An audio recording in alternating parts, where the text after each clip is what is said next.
สนับสนุนโดยฮาร์ดแซนสุกปักเซลและการพิมพ์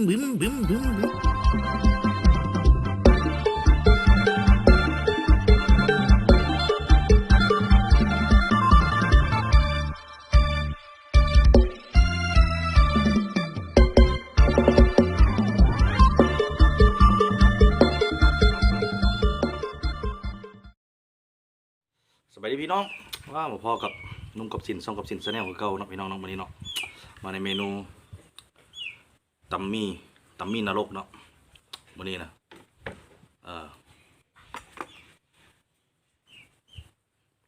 กุ้ง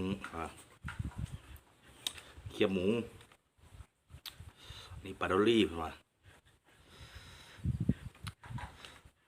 มากินกันพี่น้อง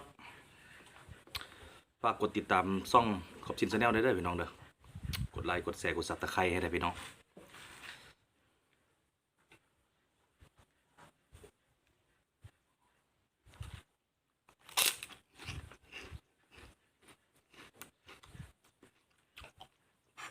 ใช้มือเลยขออนุญาตใช้มือนะพี่น้อง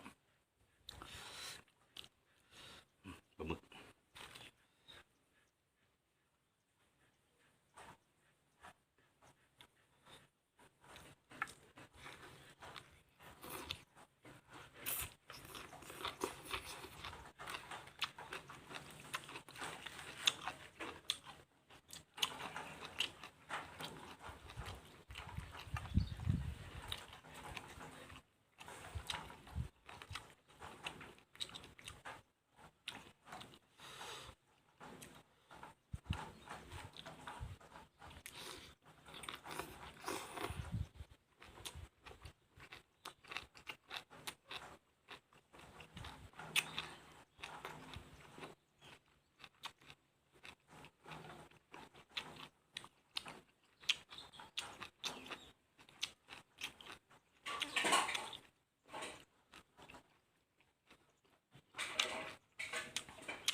อันนี้เขาเอิ้นตัมมี่ทะลุนรก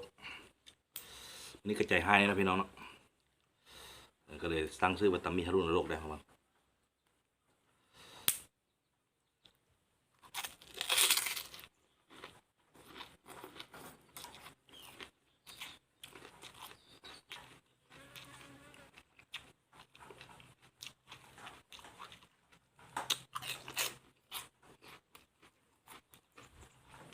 อันนี้ปลาซีนปลาครับปลาดอลลี่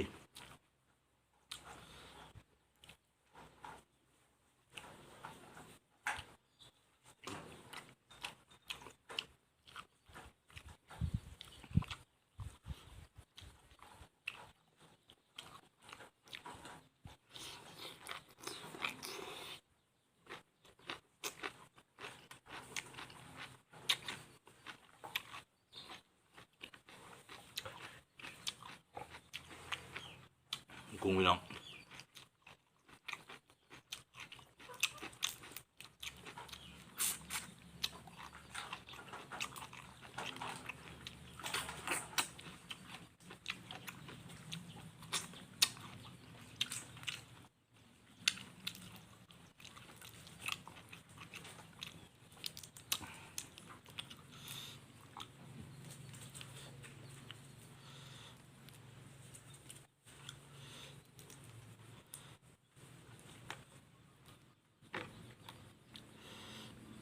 มาพี่น้อง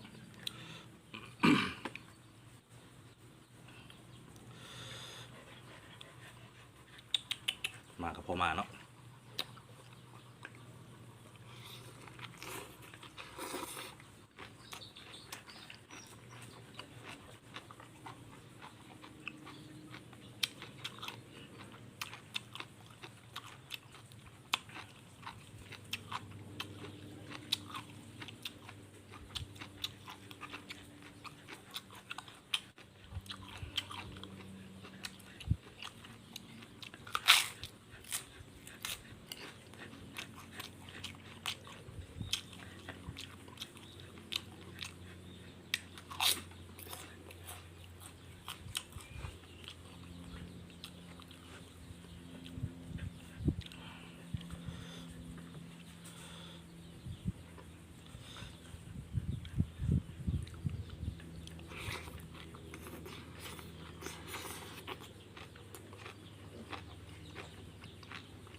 ช่วง2-3 มื้อหลังมันก็ พายุเข้าในบ้านเฮากันนะพี่น้องเพราะว่าทางประเทศเราและประเทศไทยวันนี้หากเห็นแดดแจ้งจางปังมาเนี่ย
บางคนก็ว่ามีได้กินบุลมจะเครื่องเป็นคนลมบุเก่งมาเป็นบุสร้างชีว่ากินอย่างเดียว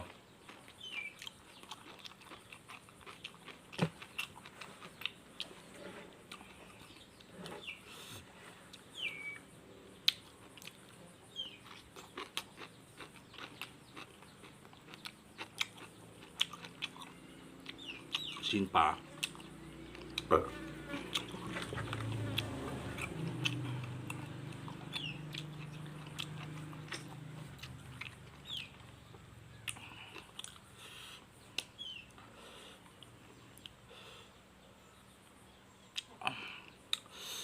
มาพี่น้อง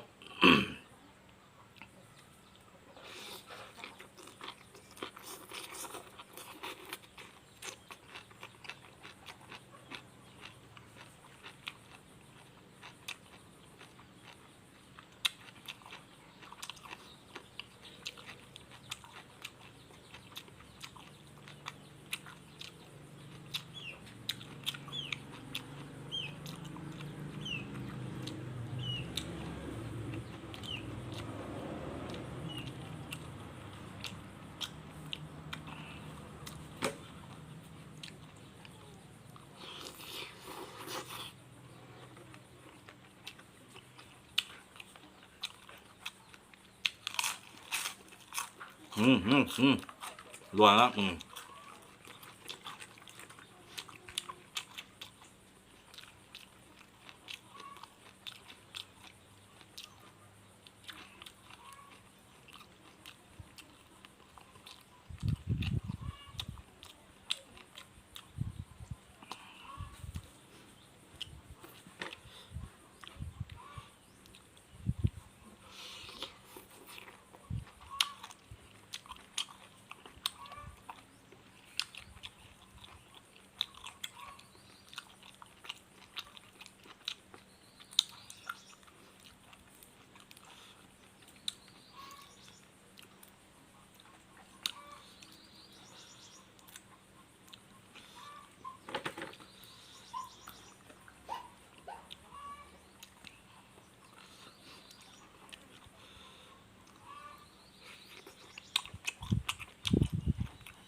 เสียงมาน้อยนอนเบน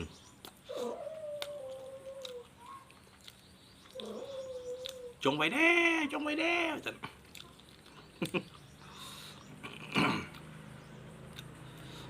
หมาน้อยมันน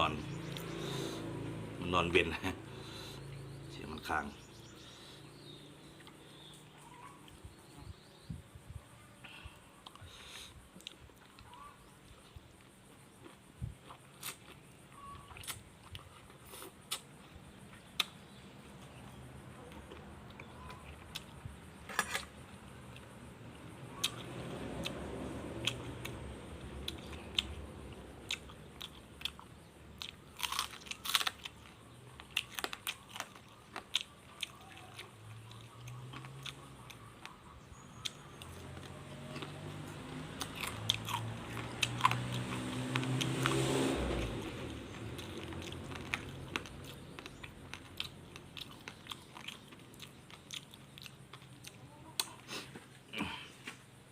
ก็ขอบใจนะพี่น้องเนาะพอละกันไปมักคลิปนี้ก็กดไลค์กดแชร์กดติดตามช่อง YouTube ให้ได้พี่น้องเด้อแล้วก็พิเศษ สีเบ้าสู้ฟังบ่ได้โฆษณานะพี่น้องเนาะผู้ใดอยากไปพิมพ์เสื้อหรือว่าไปตัดเสื้อเป็นชุดโครงการอะไรอันนึงหรือว่าเป็นชุดกีฬาหรือว่าเป็นเครื่องในสร้างบริษัทนั้นบริษัทนี้จ้ะนะไปติดต่อเฮ็ดนำห้านเสียนสุกปักเสียนสุกตัดยิบเนาะและการพิมพ์ได้เนาะพี่น้องเนาะตามเบอร์โทรทางด้านนี้เสื้อกับหมดเสื้อให้เบิ่งเพราะว่ามันเป็นตัวงามพี่น้องเนาะสามารถไปเลือกได้ถ้าไปสั่งกับเพื่อนแล้วถ้าเห็นเบอร์โทรนำคลิปทางนุ่งกับสินนี่ไปเราบอกให้เพื่อนฟังว่าเห็นอยู่คลิปมันเรามาสั่งเครื่องสิเพื่อนสิลดราคาพิเศษให้เนาะพี่น้องเนาะก็เท่านั้นแหละ